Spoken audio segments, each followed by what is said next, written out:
Bon, Bertrand Descaillets, allez, on se calme. Vous avez sous le bras, non pas des doigts, mais un disque qui n'appartient pas à notre phonothèque. Et c'est un ensemble dénommé Chronexos qui propose ce disque. Je connais pas du tout cet ensemble, pas plus que les interprètes qui le composent. Et vous ? Eh bien oui, Florence, vous êtes au cœur du propos.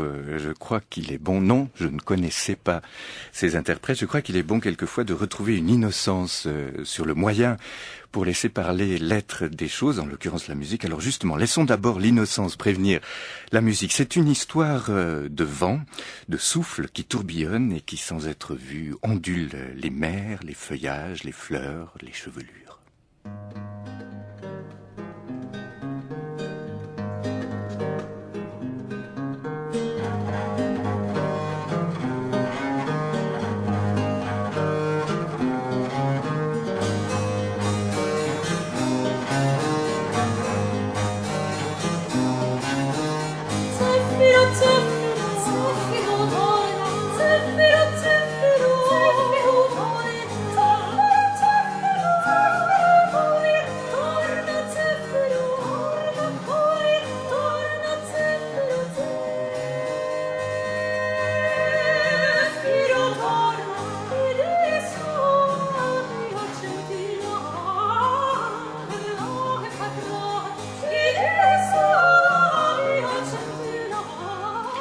Vous entendez, Florence, ce jeu du vent, cette course-poursuite entre les deux voix. Voilà. Zefiro, madrigal de Claudio Monteverdi, et vous nous apportez donc ce matin une surprise, et comme vous l'avez dit, c'était l'inconnu pour vous, et ça l'est pour nous, et donc c'est merveilleux. Voilà, c'est la démarche un tout petit peu musique ancienne que je voulais relever à propos de ce disque. Vous allez comprendre, Florence, ce qui marque peut-être la musique ancienne à ses débuts, en tout cas, c'est ce que l'on a appelé l'authenticité, dont on a souvent parlé ici. Alors il y a l'authenticité historique, le respect des sources, du style, les instruments historiques, etc.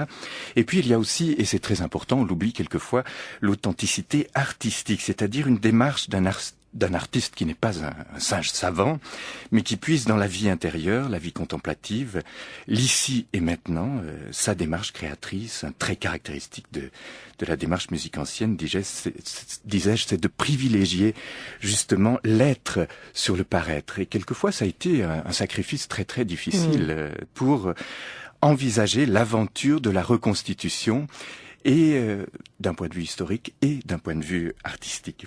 Alors paradoxalement, cette attitude tellement à contre-courant finalement de notre modernité, on peut imaginer on sait que la musique ancienne, le mouvement musique ancienne a pu apparaître à ses débuts comme une voie plutôt parallèle, un peu folle, un peu excentrique, carrément anarchique parfois, même contestataire. Et puis, ça faisait du bien et on en a peut-être un petit peu abusé. Oui, c'est vrai, c'était un monde parallèle, on peut le dire finalement, en dehors de la voie royale des conservatoires, et des festivals, etc. C'était un monde parallèle. Et puis le mouvement a été reconnu, adulé, institutionnalisé. Voilà, exactement. Et c'est là que finalement l'authenticité, non pas historique, parce que celle-ci est bien établie et c'est tant mieux avec les institutions, mais l'authenticité artistique est quelquefois compromise. C'est, vous savez, le phénomène de Starmania, d'autocélébration, j'allais dire, j'invente le néologisme, de débilomédiatisation. Oh, comme c'est joli.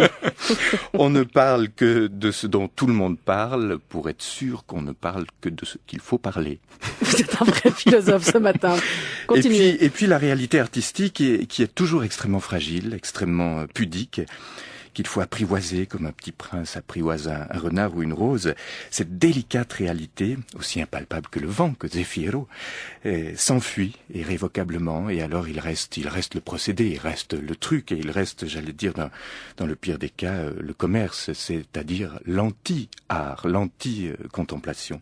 Alors justement, à son origine au moins, le mouvement musique ancienne est un mouvement qui décide quelquefois héroïquement, je me souviens de Sigurd Falkeuken qui me disait, je me suis lancé dans le violon baroque, je renonçais en fait à une carrière parce qu'il fallait tout réapprendre, et donc c'était le risque de tomber dans l'oubli, voire dans l'échec. Donc décide héroïquement de replacer les choses dans l'ordre, l'apparaître, c'est-à-dire la forme artistique, ne doit être que la conséquence et le serviteur fidèle de l'être. On privilégie en somme l'être, et c'est ça la notion d'authenticité qui passe. Vérité. Oui, qui passe à la fois par la soumission de la forme à un donné objectif. Alors la technique, il ne faut pas mépriser la technique. L'histoire, il faut la respecter, les instruments historiques, etc. Et une quête intérieure qui n'est pas chez l'artiste l'affirmation d'une subjectivité sans limite non plus, telle qu'on peut la connaître quelquefois dans l'art contemporain, mais au contraire une soumission absolue à la subjectivité de la vérité intrinsèque de l'œuvre, si j'ose dire ainsi. C'est l'exigence de l'être. On a, par exemple, en littérature, pour prendre un exemple parlant, en Suisse romande, ce cher Ramu, qui lui a fait cette profession artistique absolue de soumission à l'être des choses, soumission à la vérité des choses, des personnages, des points de vue, et même des mots, qui quelquefois, ou de la syntaxe, l'exigence de la vérité, vérité de l'invisible justement, qui va au-delà de la forme. Alors voilà, ma chronique, si vous voulez, ce matin à propos de musique ancienne. C'est une sorte de credo finalement. Voilà, fondamentalement, la musique ancienne, c'est cela, c'est un retour à la musique et à l'art, et tout le reste n'est que secondaire, non pas méprisable, attention, il faut pas non plus opposer les choses, mais secondaire, et si le secondaire passe au premier plan, alors il est destructeur. Alors Bertrand, la question, une sorte de plaidoyer pour l'authenticité ce matin, à cause de cette découverte de ce disque. Voilà, tout à fait. C'est une sorte de coup de foudre. Vous savez, dans ce métier, Florence, quelquefois, on va très vite et ça, on privilégie les noms. Alors, voilà, quand on cherche une musique dans notre immense phonothèque ou... On est parfois dans le mainstream, comme on dit aujourd'hui. Ouais. Et on fonctionne un petit peu comme tout le monde, c'est-à-dire que les valeurs sûres, sont assurées. On s'assoit dessus. Or, quelquefois, on tourne à vide avec cette logique-là. Et peut-être j'étais dans cette perspective. Et puis, je reçois ce disque qui m'est pas venu par un service de presse promotionnel, par une autre voie, dont je vous épargne les détails.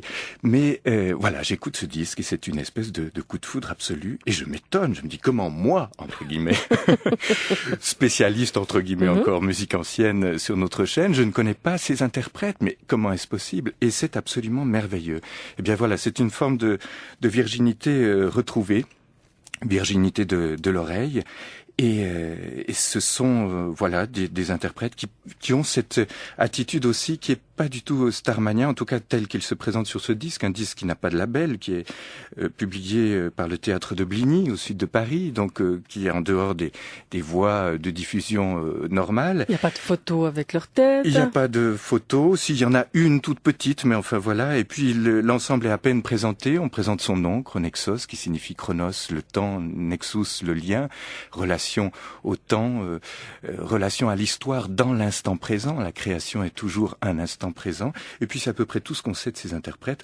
Par contre, les œuvres sont magnifiquement interprétées, c'est vraiment du grand art, respect de l'histoire, et subjectivité artistique au service de la vérité. Et puis, les œuvres sont aussi présentées sur la pochette du disque, une à une. C'est vraiment, on met le doigt sur la chose à dire, et non pas sur celui qui l'a dit. Alors finalement c'est ça, la musique ancienne, j'allais dire, c'est la poésie, c'est le regard convergent vers la beauté contemplée. Eh bien, si on avait eu ce disque il y a 3 ans, au début de ces chroniques musicales de la place du village, on aurait peut-être appelé votre séquence Chronexos. Ça vous aurait bien, je trouve, ça aurait bien collé. Pourquoi pas, très joli. Mais on écoute.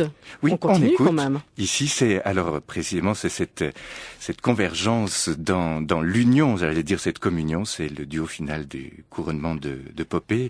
Les voix, je le dis quand même. Mais allez-y, bien sûr. De Barbara Cusa, soprano, Mathilde Etienne, soprano, les instruments Federico Jacobson, viol de gambe, Alex de Valera, théorbe, Nicolas Després, clavecin. Després, ça, je connaissais, mais je ne suis pas sûr que ce soit de la famille.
Le duo final du couronnement de Popée de Monteverdi par l'ensemble Chronexos, votre coup de cœur, votre, comment est-ce qu'on pourrait dire, votre coup de sincérité, de vérité voilà. Ce matin, Bertrand Descaillets. Et vous voyez que cette délicatesse dans le duo à la fin, là, absolument magnifique, ça, c'est la sincérité de l'artiste. Allez, je m'arrête.